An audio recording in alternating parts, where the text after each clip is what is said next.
Bienvenue à la chapelle Sixtine, l'une des plus grandes merveilles de l'art de la Renaissance. Je suis Andreas, votre guide officiel. Et je suis Victor, votre autre guide officiel.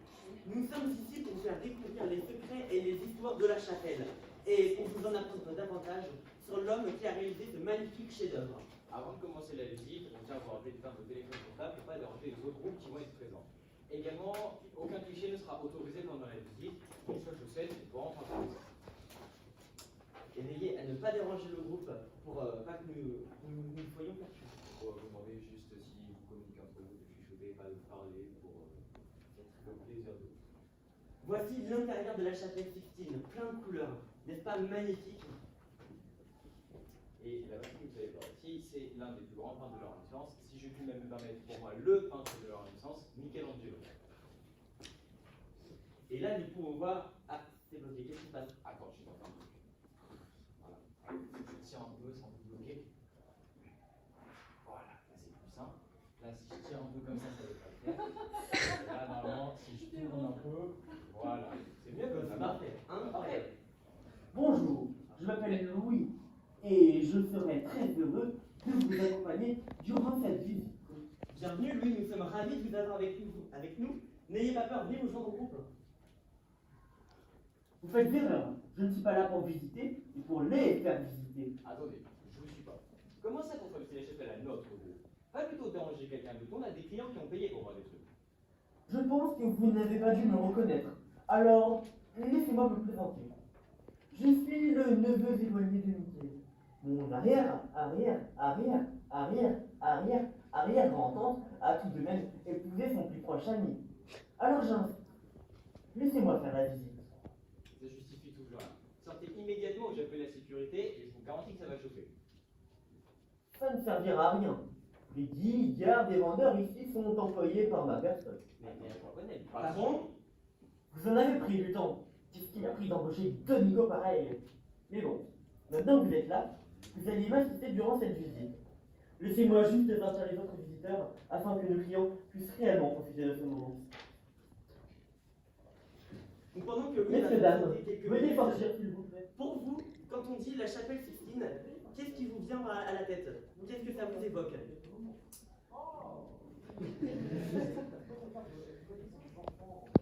La Renaissance?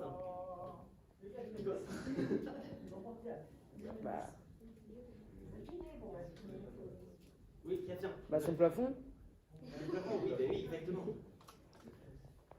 Très bien. Quoi d'autre? On dirait qu'on a un pouvoir plus cultivé ici quand même. Incroyable, c'est bien. Veuillez évacuer la zone, s'il vous plaît. On pourrait en prendre du temps. Tu fais quoi alors? Ils ont payé. Excusez-moi, messieurs, la chapelle est réservée aux bandits.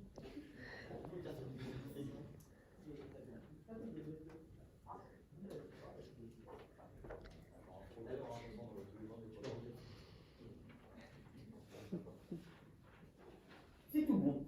Nous pouvons commencer. Bien parfait, nous étions tout juste sur le point de mettre en place le contexte de la réalisation de cette magnifique œuvre. Mais commencez, pardi. Après tout, c'est vous les guides. Bah, très bien. Dans ce cas-là, allons-y alors. Viens. J'en tremble d'impatience. Allons-y. Waouh, incroyable! Mesdames et messieurs, bienvenue dans la chapelle Sixtine. Celle-ci a été construite à la fin du XVe siècle et est une œuvre d'art à part entière. Chaque partie de la chapelle a été pensée et réfléchie pour se rapprocher au plus près possible de la perfection. Mais celle-ci a à l'origine une histoire très sombre. Effectivement, le pape élit résidence en France, plus précisément à Avignon, entre la fin du XIVe et le début du XVe siècle. De nombreux monuments furent alors délaissés et tombèrent en ruine. Parmi eux, une chapelle papale, située au palais du Vatican, la résidence des papes de l'époque. Elle fut alors le projet d'un lourd, non, elle fut alors le centre d'un lourd projet de rénovation. Cette chapelle, comme vous avez pu le deviner, est la chapelle Sixtine. Maintenant, ce petit point d'édition fini, on va pouvoir regarder l'organisation de la chapelle. D'abord, on va pouvoir s'occuper des fresques murales. Il faut savoir que celles-ci vont être divisées en trois niveaux. En effet, le premier niveau va être uniquement un trompe-l'œil. Le deuxième niveau, quant à lui, va s'occuper de représenter de la vie de Jésus et de Moïse. Et le dernier niveau est composé de très nombreux portraits des papes de l'époque. Et que pouvez-vous nous dire sur les ornements des murs? Pour le premier niveau, il faut savoir que les fresques sont en réalité des trompe-l'œil, comme l'a dit mon collègue, représentant des draperies d'or et d'argent décorées des armoiries du pape. Pour les scènes de vie de Jésus et de Moïse, on peut par exemple observer Testament et la mort de Moïse et la tentation du Christ. Et le dernier niveau, comme je vous l'ai dit, est composé de portraits des papes. Mais ce sont des papes martyrs. C'est-à-dire qu'ils ont consacré leur vie entière à la religion et à Dieu. Et juste ici, comme vous avez pu le voir, on a vu la voûte de la chapelle Sixtine, une œuvre magnifique réalisée par Michel-Ange. Mais l'histoire aurait pu se passer de notre monde. En effet, Michel-Ange a participé à la réalisation de la tombe de Jules II, le pape à l'origine de la rénovation de ce bâtiment. Et le sculpteur a dû s'endetter personnellement afin d'acheter les matériaux. Le remboursement des matériaux fut très complexe, créant ainsi une sorte de conflit entre le pape et notre cher Michel. Ce dernier, bien qu'amèrement, dut alors laisser tomber la tombe de Jules II. De plus, un homme au hasard fit qu'une fissure se forma dans la voûte, forçant Jules II à devoir faire appel à un artiste afin de la refaire. Michel-Ange, une fois qu'il a reçu cette offre, ne put la refuser. Les travaux commencèrent à vite. Les travaux durèrent de 1508 à 1512 et ne furent pas de tout repos. Imaginez le travail colossal que représente de peindre cette énorme voûte. Mais l'artiste n'a rien lâché et aujourd'hui nous avons donc la chance de pouvoir vous la présenter. Le centre de la voûte représente 3 parties de la Genève, elles-mêmes représentées par 3 œuvres différentes. Les 3 premières œuvres représentent la création du monde par Dieu. On y retrouve donc des zones nommées la séparation de la lune, des ténèbres avec la lumière, la création du soleil, de la lune et des plantes, et la séparation des terres et des eaux.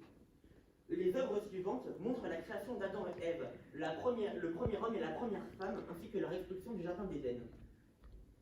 Donc on retrouve donc la création d'Adam, la création d'Ève et le péché originel et l'expulsion du paradis terrestre.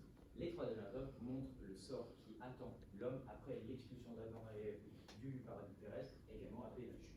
Pour montrer cela, l'artiste a fait appel à des scènes de la vie de Moïse. On retrouve donc le sacrifice de Noé, le déluge et l'ivresse de Noé. On retrouve également des prophètes et civils ayant annoncé l'arrivée du Christ dans les parties extérieures de la voûte, dans des positions dans lesquelles ceux-ci sont plus ou moins contorsionnés. Ceux-ci possèdent des ornements sculptés appelés cartouches, à côté d'eux dans lesquels on peut voir le nom de la civile concernée. T'as pas entendu quelque chose? Ah non, moi non plus, les gars, j'ai rien entendu. Et bien parfait, dans ce cas-là, on peut continuer. Il faut également savoir que dans les œuvres principales de la voûte, elles sont torturées par des petits personnages athlétiques appelés ignusibles. Ces personnages portent des couronnes en feuilles de chêne qui vont faire référence à la famille des Della Rovere, la famille des Et est-ce que vous aurez des informations supplémentaires à donner à nos visiteurs? Parce qu'il faut bien qu'ils payent pour une raison, après tout, on n'est pas juste ici pour les arnaquer. Il a bien raison, même si on peut pas. Il faut également savoir que dans la voûte, les premiers ignudis qui ont été dessinés sont en général très immobiles, très droits, ils sont assis ou debout pour la plupart, alors que les derniers, eux, sont presque chantants et dansants. On pourrait dire qu'en quelque sorte, on assiste à un spectacle du déploiement du thé, et certains ont des positions tellement incongrues que les visiteurs nous ont laissé penser que les ignudis pourraient porter la voûte de manière figurative. 4 scènes bibliques se référant à des événements du peuple d'Israël sont aussi visibles dans les coins de la voûte. La plus connue, telle que David et Goliath, peuvent par exemple être observées. Rembourser nos invités. Excusez-moi, j'arrive. Pendant que tu es parti, Victor, je te laisse la place pour présenter le... Merci, c'est trop d'honneur. Comme l'a dit mon ami que je préfère appeler collègue, nous avons gardé la perfection pour la fin de cette visite. Mesdames et messieurs, laissez-moi vous présenter le jugement dernier, visible derrière l'autel, juste ici. Mais tout d'abord, vous avez l'habitude, le petit point historique. Il faut savoir que Michel-Ange décida à quitter Rome pour Florence et revint finalement à Rome en 1532. Or, pendant ce temps-là, un conflit éclata entre le pape de l'époque, qui se nommait Clément VII, et Charles Quint. Malheureusement pour Michel, celui-ci se condamna tout seul en se décidant à prendre parti pour Clément. Une chose en amenant forcément à une autre, Michel se fit pardonner par le pape, mais dut en compensation réaliser 2 œuvres, le jugement dernier du justicier et la chute des anges rebelles. Michel entama alors directement l'étude de ses projets. Heureusement pour lui, le pape Clément VII meurt avant que Michel puisse entamer les fresques. Peut-être allait-il pouvoir enfin reprendre le projet de la tombe de Jules II, mais en étant payé cette fois-ci. Mais la chance ne fut pas du côté de l'artiste. En effet, le nouveau pape, Paul III, décida que le projet aurait lieu quoi qu'il lui en coûte. C'est pour ça que dès 1535, Michel-Ange fut nommé peintre, artiste et architecte du Vatican. Mais notre artiste préféré rencontra tout de même un peu de chance dans son malheur, puisqu'il ne dut réaliser que le jugement dernier. En effet, son collaborateur Matteo da Lecce fut chargé des anges rebelles, mais le projet n'aboutissa pas. Et l'œuf est également un véritable scandale, car en effet, Mickey a déjà fait retarder la création de l'œuf pour obtenir les pigments nécessaires à la création de la couleur du lazuli juste ici.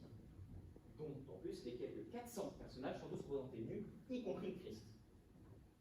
Mais le pape ayant envisagé l'idée de faire détruire l'œuvre, fit voiler certains personnages par Daniel da Volterra, peintre connu de l'époque. Attends, mais Victor, regardez-moi la plus haute importance. Quoi?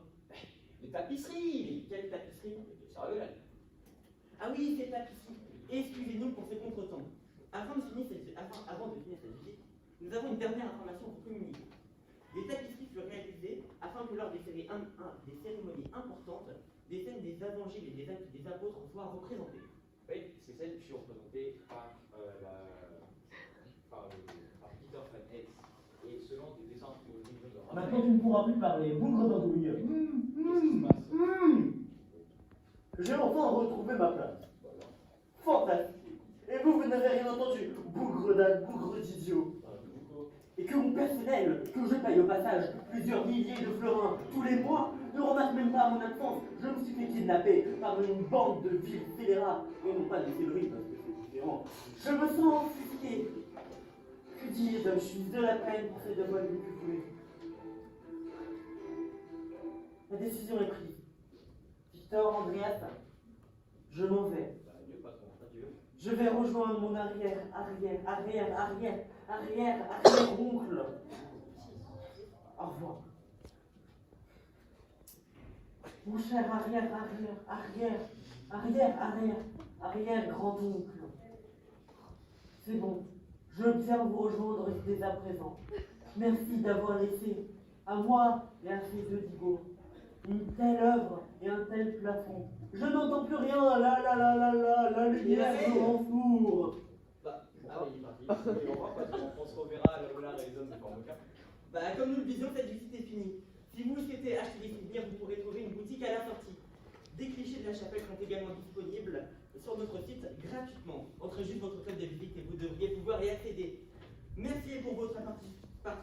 C'est un honneur pour moi et Andreas de vous servir de guide durant cette visite.